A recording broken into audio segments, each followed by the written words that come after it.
আচ্ছা, সিক্রেট বলেই দিই। বলে ফেলো। না, ব্যাচেলর পয়েন্ট এর সিক্রেট আমি রিভিল করছি না।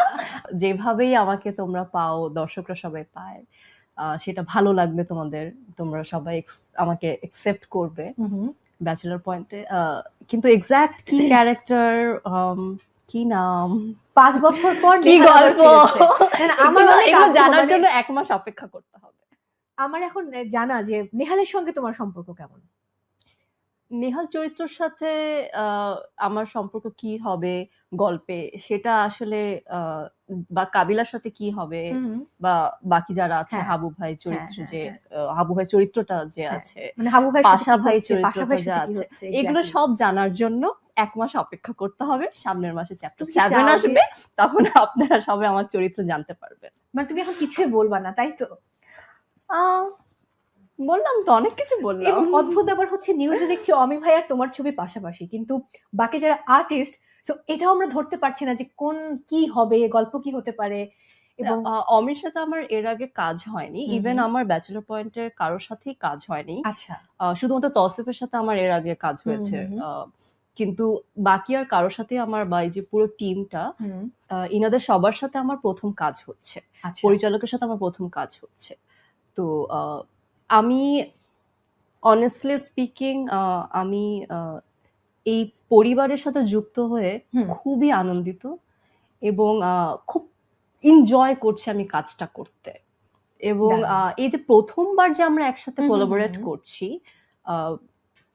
একবারের জন্য মনে হয়নি যে this is the first time we are working together. বাহ। এবং আমি জিজ্ঞেস করেছিলাম, আচ্ছা, আমি তো একটু খুঁতখুঁতা শিল্পী, আমি বারবার জিজ্ঞেস করি, আচ্ছা হচ্ছে, পলাশকে জিজ্ঞেস করি, ব্রো হচ্ছে? তো ওরা একটু বিরক্ত হচ্ছে, আরে উফ, হচ্ছে তো হচ্ছে তো হচ্ছে হচ্ছে। আমি বলছি, না, তোমরা এত বছর ধরে করে আসছো, তো ওদের একটা প্যাটার্ন আছে, ওদের একটা প্যাটার্ন আছে, ওদের একটা সিঙ্ক আছে। তো আমি নিউ মেম্বার, আমার সাথে আসলে সেই সিঙ্কটা হচ্ছে কিনা, আমি ওই ভাইবটা ক্যাচ করতে পারছি কিনা। তো সবাই বলছে, না, মনেই হচ্ছে না যে প্রথমবার কাজ করছি। তো আমারও একই এক্সপেরিয়েন্স, যে মনেই হচ্ছে না যে প্রথমবার কাজ করছি। এটা আমার ধারণা মনে হবার কোনো কারণ নেই, কারণ আমি যেটা ইন্ট্রোতে বলছিলাম যে খুবই চটপটে চুলগুলি এবং মানে একটু অস্থির প্রকৃতির। আমি কিন্তু একদম অস্থির প্রকৃতির না। না, তুমি কি আসলে, আমার তোমাকে দেখলে মনে হয় তুমি খুবই, বেসিক্যালি, আচ্ছা, সিক্রেট বলেই দিই। বলে ফেলো। না, ব্যাচেলর পয়েন্ট এর সিক্রেট আমি রিভিল করছি না, আমি আমার সিক্রেট হ্যাঁ, বলে রিভিল ফেলো। করছি। I have social anxiety. তো আমাকে ওকে। যখনই সোশ্যাল কমিউনিকেশনের মধ্যে ফেলা হয়, বা সোশ্যালাইজিং আমাকে করতে বলা হয়, বা ওই সিচুয়েশন আমি যখন পড়ি, আমি নার্ভাস হয়ে যাই। আচ্ছা, নার্ভাসনেস থেকে, বা আমার ওই এনজাইটিকে কভার আপ করার জন্য আমি হাই করি, এবং সবাই মনে করে আমি খুব চঞ্চল। হ্যাঁ, বাট আমি, আমাকে যদি তুমি আমার পার্সোনাল স্পেসে দেখো, আমি খুবই ঠান্ডা, এবং আচ্ছা। আমার হাজবেন্ড লিটারালি কমপ্লেন করে যে তুমি এত কম কথা বলো কেন। আমি একটু অবাক হচ্ছি, দর্শক রীতিমতো অবাক হচ্ছি। বাই দ্য ওয়ে, আমার এখানে একটা প্রশ্ন আছে। তুমি যেহেতু নিজের থেকেই বলছিলে যে ভাইয়া শাড়িটা চুজ করে দিয়েছে, রেডি করে দিয়েছে, রান্না করো তুমি বাসাতে? আমি প্রয়োজন হলে রান্না করি, কিন্তু আমি, অনেকে থাকে না যে রান্না করতে খুব এনজয় করে, হ্যাঁ। ওইটা আমি করি না। আমি রান্না পারি, এবং প্রয়োজনে রান্না পারি, কিন্তু ওইভাবে আমার হাজবেন্ড খুব রান্না করতে পছন্দ করে। তার হাতের কোন রেসিপি তোমার অসম্ভব প্রিয়?